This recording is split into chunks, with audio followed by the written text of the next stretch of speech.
Hello, hello, hello. It's your coach, Carla Nicole. I want to welcome you to my second episode of the Wisdom Show. So today we are going to talk about ghosting. Now, I must say that ghosting is no fun. And ghosting is a challenge for a lot of people that are now in the dating scene. And it doesn't really even matter what age you are. It doesn't matter what stage of life you're in. You could be,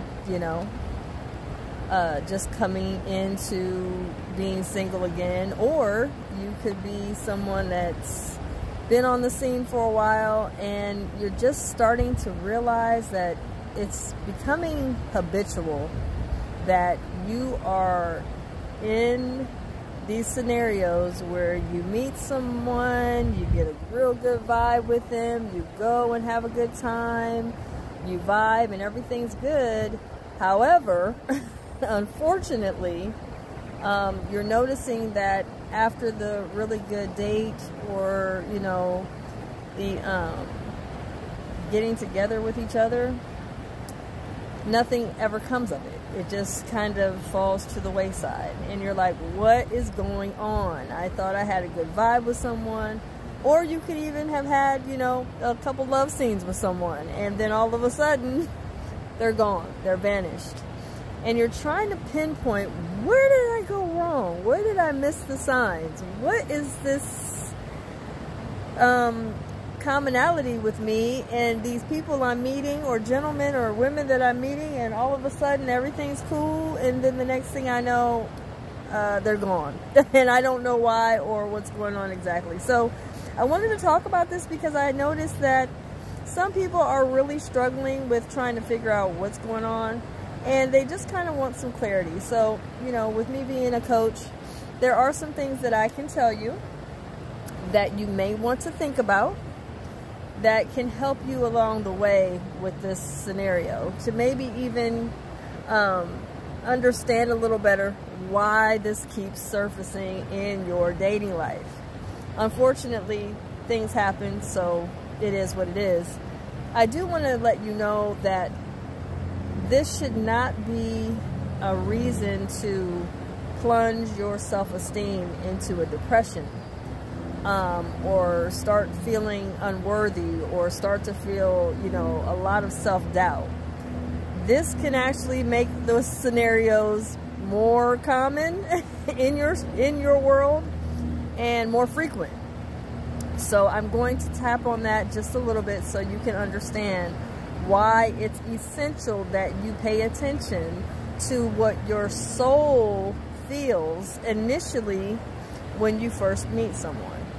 So if you haven't yet, I want to make sure that you subscribe to my channel. It's Coaching Matters. Make sure you subscribe. Also hit the notification bell so you know when I go live or what's next coming up. That way you don't miss any alerts, okay? So make sure you subscribe to the channel.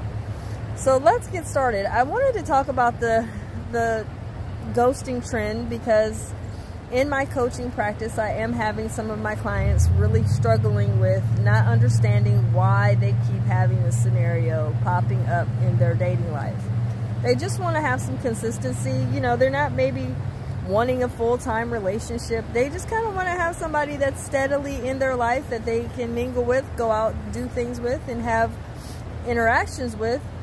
But, after maybe date 2, they're gone, they're vanished. So they're trying to figure out, well, coach, what's going on? Like, why do I keep having this scenario? So I always like to start by explaining it's not always easy to pinpoint exactly why these happen, but let me give you something that I want you to control, which is you. That's number one. We can't control someone else. Let me just put that out there. There's no way that we can control somebody else, but what we can do is we can see inside ourselves, what is it that we need to work on in here to fix our experiences when something outside of us is going on. So, first and foremost, when you are in a scenario and you're happening to, I don't know, come around and find that, you know, certain people or certain gentlemen or women are starting to approach you more frequently, and then you're noticing that they're disappearing after so long, why is that happening? Okay, so let me explain first. So number one, a lot of times we are really challenged with our own personal insecurities. That's number one. And our insecurities are usually from our bouts of abandonment, either in our past relationships or in our childhood. And if we're suffering from, I would say, you know, scenarios where the abandonment issues are still very high and hot inside your soul, or very, I guess we could say, touchable right now in your soul, you can realize that every time I try to get involved with someone new, I'm finding myself being left. Now, I want you to think about something that I think is very important. A lot of times we don't talk about this because we don't want to admit it, but if we have abandonment issues and we have a tendency to get frustrated by abandonment, or we can remember how it felt when we were left as a child, or we didn't feel very, I don't know, very secure in our familial bonds. If you find out that that has been a commonality in your life, unfortunately, abandonment is a part of your psychological makeup that maybe is surfacing inside your soul when you first initially meet someone. Now, here's what I want you to think about. When you first initially meet someone and you are attracted to them, ask yourself, am I so attracted to them that I'm finding myself in awe of them?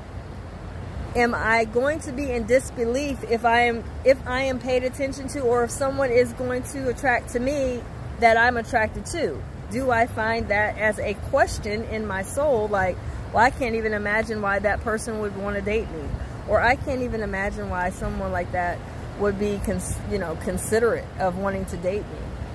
All of those hidden internal messages to yourself has a high impact on what someone else may feel, and maybe won't even say anything to you about it because they can't articulate what it is they feel from you, but they notice that you are absolutely in awe of their presence, of them being in your space.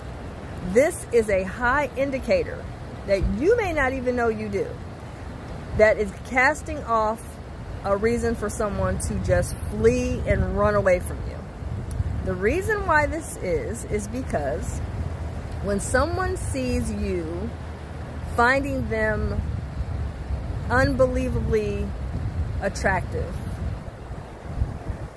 that it causes them to feel a space of, I'm going to disappoint this person because I'm human. I'm going to have moments where I'm going to not be what she so or what he so thinks I am, because physically I'm everything, quote unquote, that he or she may want. And so therefore we're so excited or so in awe that we're just so captivated. When we get to that space of captivation, a lot of times we'll find ourselves so wrapped up into just wanting the next date or wanting to go to the next level that we're not really getting to know that person wholeheartedly or knowing them for who they are. So I wanted you to think about it from a very honest space. Do you find yourself very quick to be in awe of someone that you're extremely attracted to?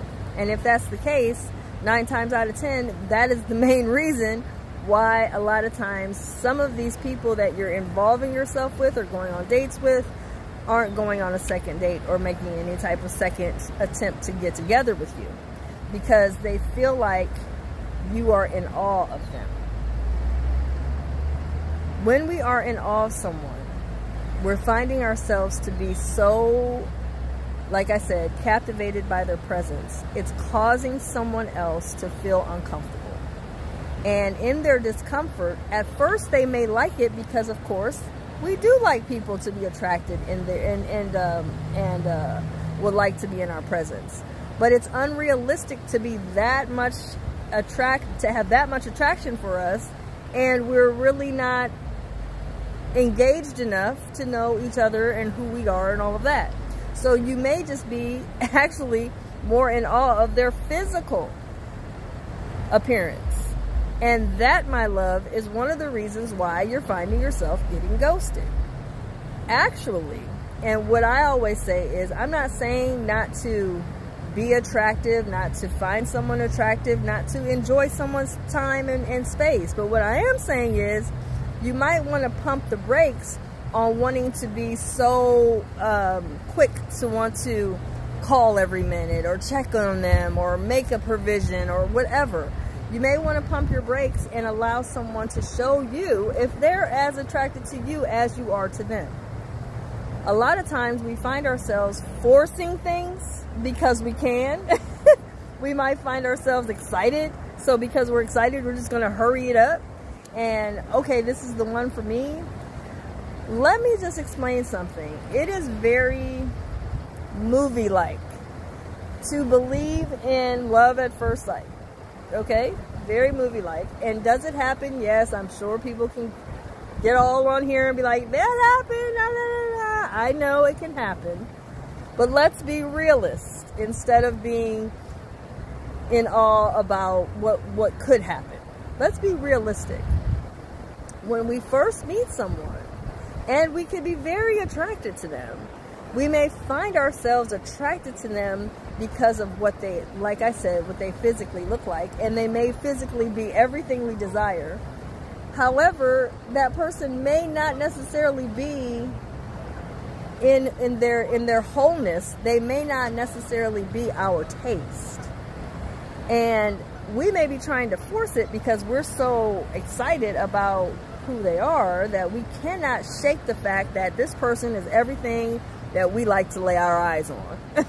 Okay? So I want you to just pay attention to this, because a lot of times we're not seeing or being honest about certain things that we are doing when we're extremely attracted to someone. Or if we're getting any attention whatsoever because of our self-esteem not being where it needs to be, any attention, we're just going to jump on it and be excited about it, and we're just going to go full throttle. You have to be patient. You have to pump the brakes. You have to learn to detach.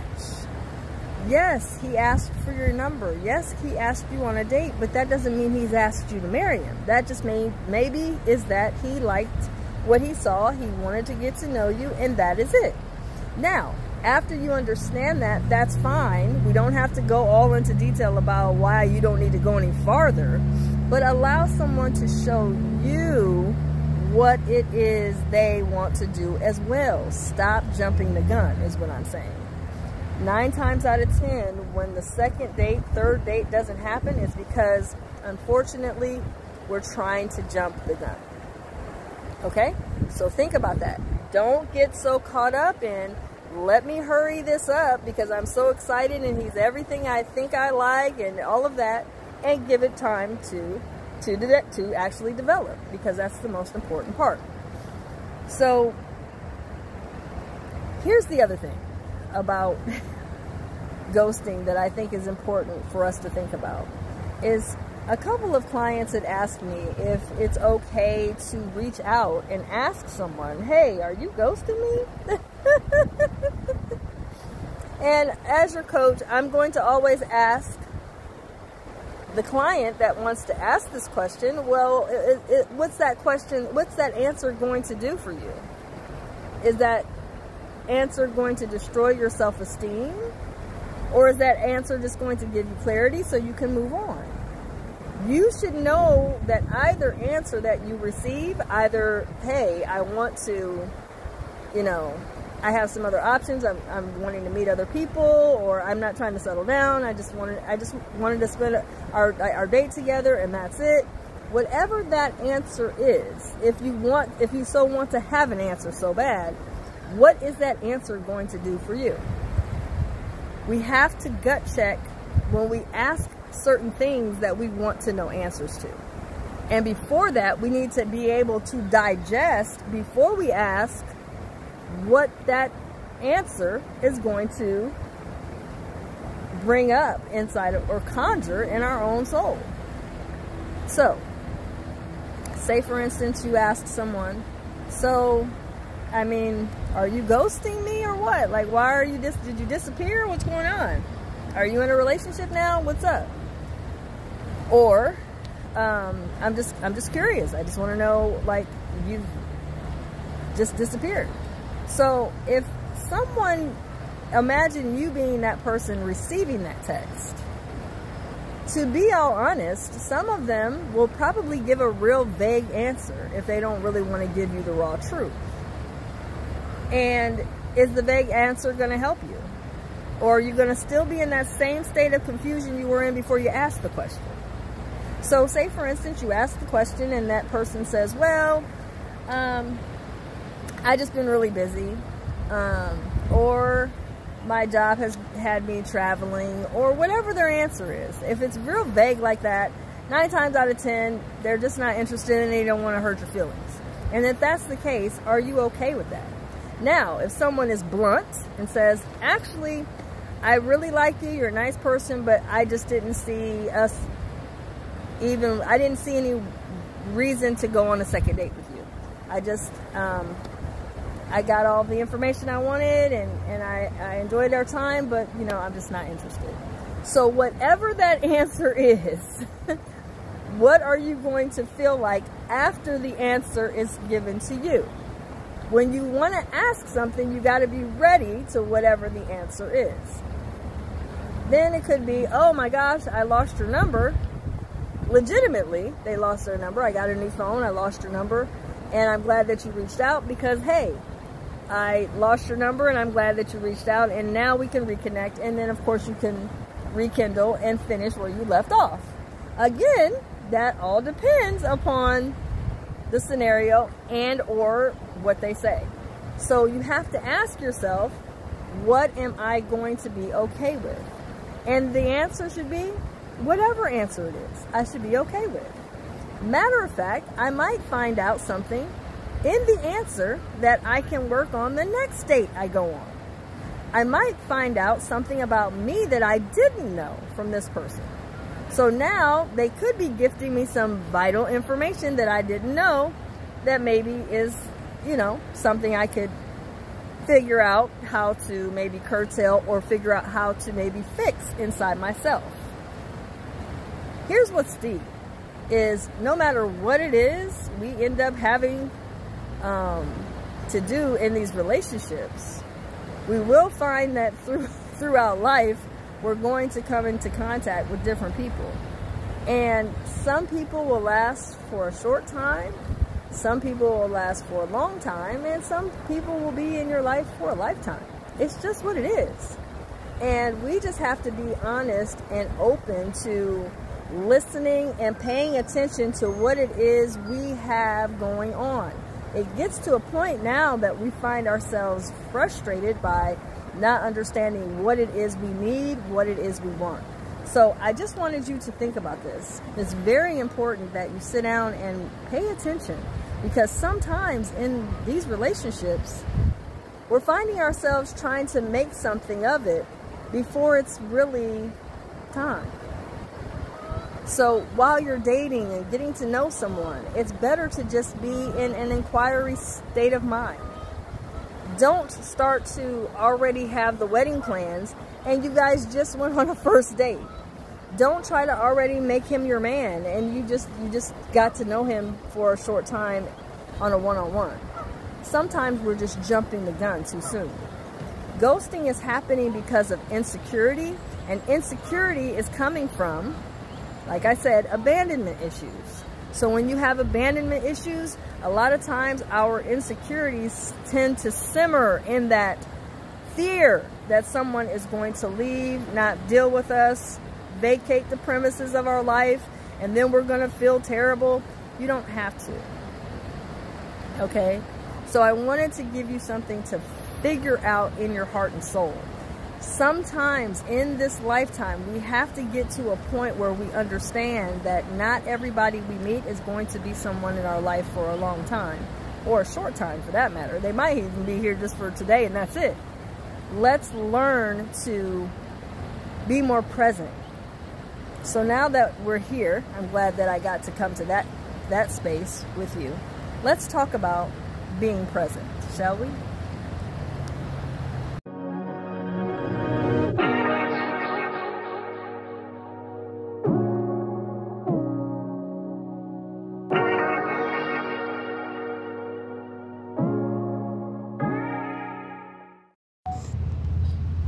Okay, so let's talk about being present.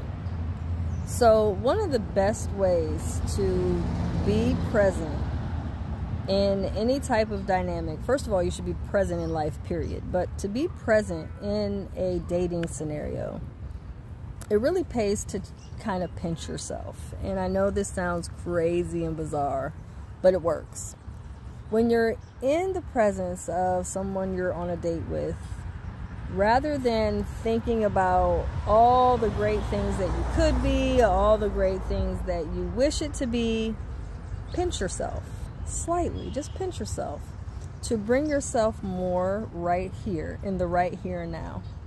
What this does is it helps your mind to not travel into all of the fantasy or the desirous thinking, because what that does is that takes you out of feeling like, oh my God, I want us to be this, I wish it to be that. Be current, be present.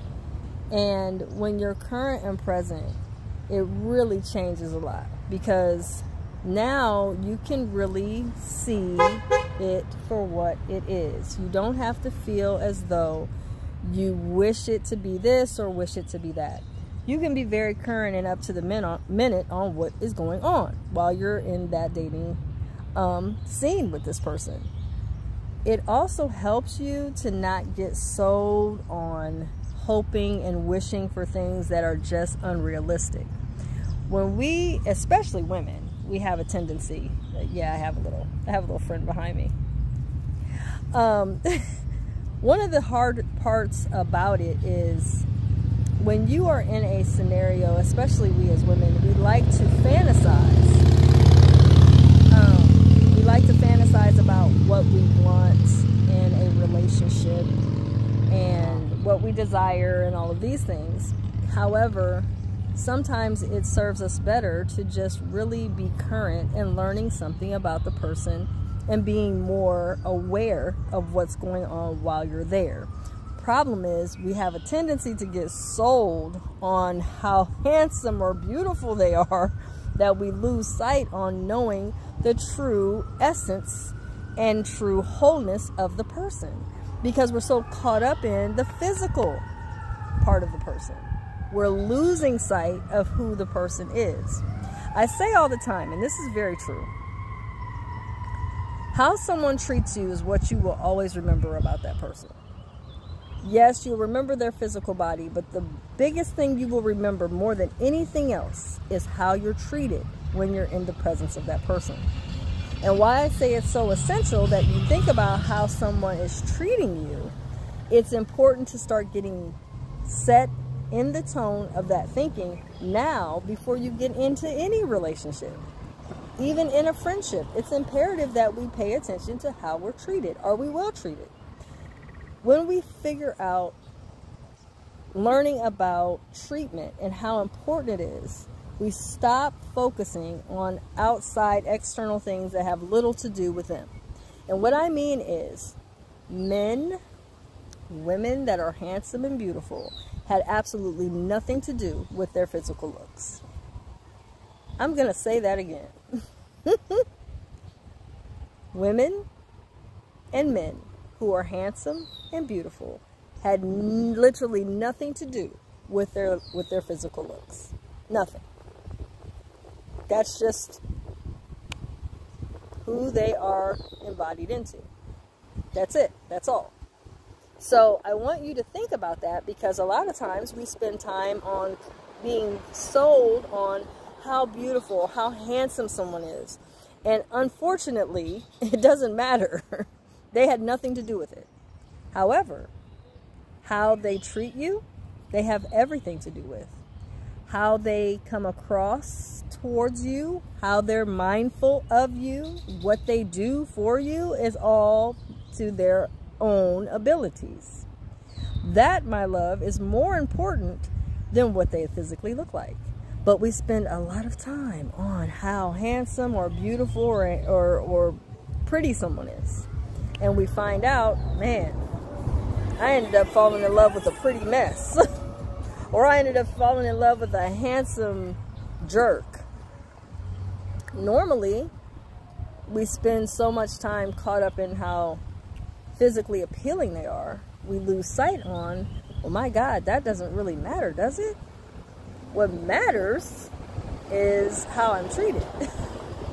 So, while you're in the presence of someone that you may find attractive, rather than spending so much time inside, just nervous and worried and, oh my goodness, this person, I can't believe they asked me on a date and all that. Rather than being on that, step out of that and say, this person has nothing to do with their looks. And now you'll see them differently. And now you'll be more present and more of a better listener to what they're saying to you. Now you'll start to heed, what is this person giving me, gifting me in their time that we're sharing here? Because they're sharing their time with you. So while they're in your presence, what are they gifting you, as far as what are they giving you while they're in your presence, while they're here? Are they providing you with some knowledge? Are they interesting? Do they have something unique that you learned from them?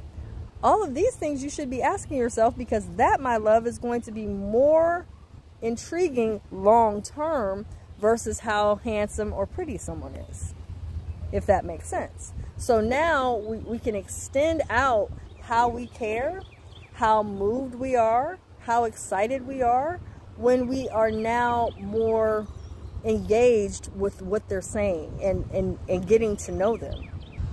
So you have to be mindful that it's important that you become more present. Be more up to the now, up to the minute with the conversation you're having with that person you're on the date with. You will see, rather than finding out later that they're ghosting you, you will know, if you pay attention during the conversation, if you actually mesh, if you actually match. Because you're more current. You're not having to wait 3 to 4 days later to see if this person is going to contact you. You'll be able to actually be, because of your awareness and you're being present in the date, you'll be able to say, this person will probably call me back, and probably be pretty accurate. Or, this is probably highly likely, this is going to be our first and only date. Sometimes you'll get asked on dates and sometimes you won't. Sometimes you may have to ask gentlemen, ladies, hey, you want to go out for something? You want to go to grab some tea, grab something to eat? Sometimes we have to initiate, because sometimes men are shy also.